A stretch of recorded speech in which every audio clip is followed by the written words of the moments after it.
ಮೊದಲನೇದಾಗಿ ಅಪ್ಪು ಸರ್ನ ನೆನೆಸ್ಕೊಳ್ತಾ ಎಲ್ಲರಿಗೂ ನಮಸ್ಕಾರ. ನನ್ನ ಮುಂದೆ ದೊಡ್ಡ ದೊಡ್ಡ ವ್ಯಕ್ತಿಗಳು ಕೂತಿದ್ದಾರೆ, ಎಲ್ಲರಿಗೂ ಹಾಗೆ ಮಾಧ್ಯಮ ಮಿತ್ರರಿಗೆ ನನ್ನ ನಮಸ್ಕಾರ.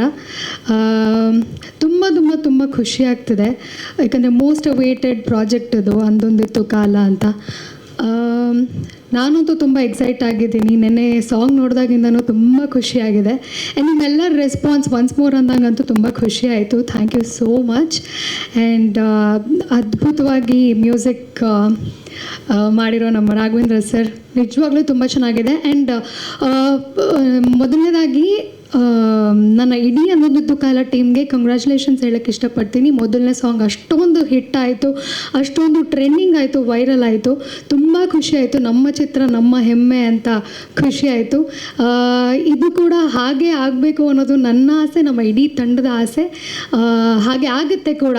ನಿಮ್ಮೆಲ್ಲರ ಪ್ರೀತಿ ಸಪೋರ್ಟ್ ಇದ್ದೇ ಇರುತ್ತೆ, ನನಗೆ ಗೊತ್ತು. ಆ್ಯಂಡ್ ಪುಟ್ಟಾಣಿ ಮಕ್ಕಳು ಇದನ್ನು ಲಾಂಚ್ ಮಾಡಿದ್ದಾರೆ. ಆ್ಯಂಡ್ ನಂಬರ್ 1 ಸ್ಕೂಲ್ ಕೂಡ ರ್ಯಾಂಕ್ ಸ್ಟೇಟ್ಗೆ ನಂಬರ್ 1. ಸೊ ಈ ಒಂದು ಸಾಂಗು ನಿಮ್ಮೆಲ್ಲರ ಕಡೆಯಿಂದ ಬಿಡುಗಡೆ ಆಗಿದೆ. ಈ ಸಾಂಗು ಕೂಡ ನಂಬರ್ 1 ಆಗುತ್ತೆ ಅನ್ನೋದು ಒಂದು ಗ್ಯಾರಂಟಿ ಇದೆ ನಮಗೆ. So thank you so much ಎಲ್ಲ ಮಕ್ಕಳಿಗೂ. ಆ್ಯಂಡ್ ನನ್ನ ವೋಟ್ ಆಫ್ ಥ್ಯಾಂಕ್ಸ್ ಹೇಳ್ತೀನಿ ಟು ಮೈ ಹೋಲ್ ಟೀಮ್ಗೆ.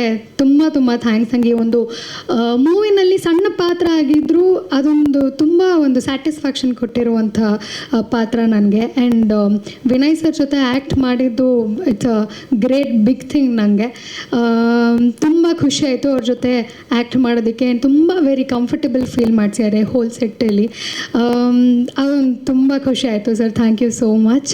And thank you Keerthi sir ಈ ಒಂದು ಅವಕಾಶಕ್ಕೆ.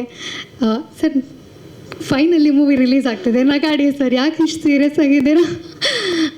Thank you Suresh sir. Thank you to the whole team. Thank you so much. And ಈ ನಮ್ಮ ಕನ್ನಡ ಸಿನಿಮಾಗಳನ್ನ ಇಷ್ಟೊಂದು ಪ್ರೀತಿ ಪ್ರೋತ್ಸಾಹದಿಂದ ಸತತವಾಗಿ ನಿಮ್ಮೆಲ್ಲರೂ ಸಪೋರ್ಟ್ ಇದೆ ನಮ್ಮ ಮಾಧ್ಯಮ ಮಿತ್ರರದ್ದು. ಸೊ ಈ ಚಿತ್ರಕ್ಕೂ ಕೂಡ ನಿಮ್ಮೆಲ್ಲರೂ ಸಪೋರ್ಟ್ ಇರುತ್ತೆ ಅಂತ ಅಂದ್ಕೊಳ್ತೀನಿ. And thank you. ಈ ಸಾಂಗ್ ಕೂಡ ಹಿಟ್ ಆಗಲಿ ಅಂತ ಬಯಸ್ತೀನಿ. ಥ್ಯಾಂಕ್ ಯು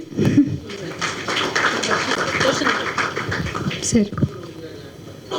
ಸಾರಿ,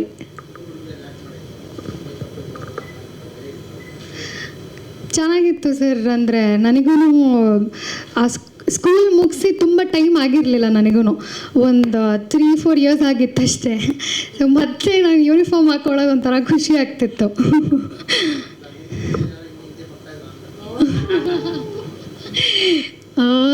ಇಲ್ಲ, ನಾನು ತುಂಬ ಒಬಿಡಿಯಂಟ್ ಸ್ಟೂಡೆಂಟ್. ಅದ್ರ ಬಗ್ಗೆ ಎಲ್ಲ ಕಾನ್ಸಂಟ್ರೇಟೇ ಮಾಡೋಕ್ಕೆ ಹೋಗಿಲ್ಲ ನಾನು. ಯಾವಾಗೂ ಕಲ್ಚರಲ್ ತುಂಬ ಇದ್ದೆ ನಾನು, ಸಿಂಗಿಂಗ್ ಡಾನ್ಸಿಂಗ್ ಅಂತ ಅದರಲ್ಲೇ ನಾನು ತೊಡಗಿಸ್ಕೊಂಡ್ಬಿಟ್ಟಿದ್ದೆ. ಸೊ ಹಂಗಾಗಿ ಇದ್ರ ಬಗ್ಗೆ ಅಷ್ಟು ಗಮನ ಕೊಟ್ಟಿಲ್ಲ ನಾನು.